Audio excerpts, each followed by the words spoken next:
Why will the West not cut ties with Saudi Arabia? Just the first 3 or 4 reasons will probably suffice. But before I give them, I want to make this parenthesis. One day, the West will cut ties with Saudi Arabia.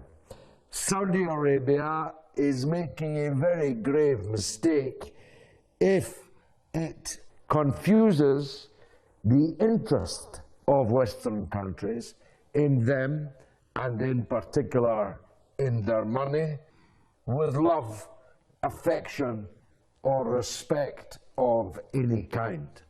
Let me tell them, as someone who spent almost 30 years in the corridors of power in Westminster, a man who's spoken with prime ministers, foreign ministers, and senior diplomats in London and throughout the Arab region, nobody but nobody respects the Saudi regime.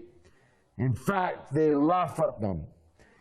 But that, of course, is not how they behave in public.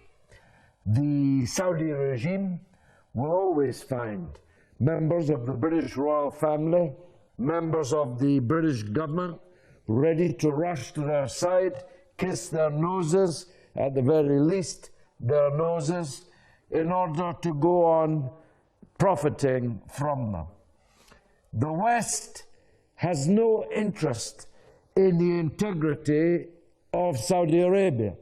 It cares nothing about the sovereignty of Saudi Arabia. It would be just as happy if Saudi Arabia broke up into several countries, just like other Arab countries are beginning to do. The only interest that the West has in Saudi Arabia is its money, the black gold that God gave them underneath their feet, and what they do with the petrodollars they obtain from the sale of it.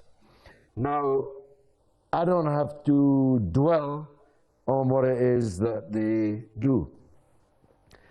The cleanest use of the petrodollars of the Saudi regime is that they lodge it in Western banks. They buy Western property with it. They shop for Western weapons with it. They, shall I say, gamble some of it away in Western casinos. And there is no vice, there is no wickedness, there is no depth to what the Saudi regime will squander its people's money on. And as long as they squander it in our cities, in our countries, here in the West, we are perfectly happy. Now, the West is growing tired, it's growing skeptical. Their private behavior seems to suggest that Wahhabis is the very last thing they are. Salafis is the very last thing that they are. If you're a Wahhabi, if you're a Salafist, you don't behave in the West the way the rulers of Saudi Arabia behave. So, why will the West not cut ties? Because it has a puppet regime in control of the world's biggest producer of oil. It has a puppet regime that will endlessly recycle the petrodollars from that energy. And it has a regime that will pay for any madcap scheme that Western regimes come up with. They have a pliant puppet regime that rules its people, not in the interests of those people, but in the interests of other people. It has and this is my last example, though there are many more I could give. It has a Saudi regime that will not lift a finger against the Zionist state, will not give help to those who are lifting a finger to defend and try to rescue the Palestinian people under occupation, under siege, under annexation.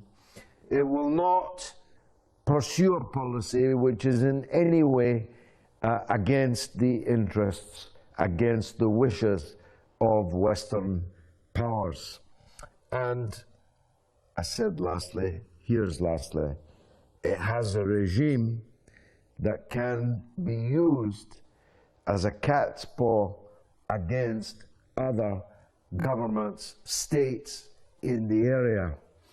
But that too is running out of efficacy, because the West, you see, has made a decision to have peace with Iran.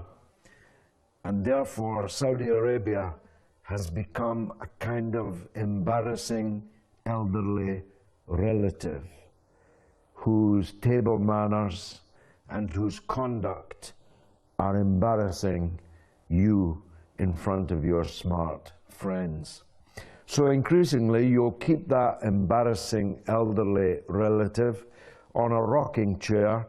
That's why I believe the West have not yet cut ties, but it's also the reason why I believe the West will eventually cut ties with Saudi Arabia.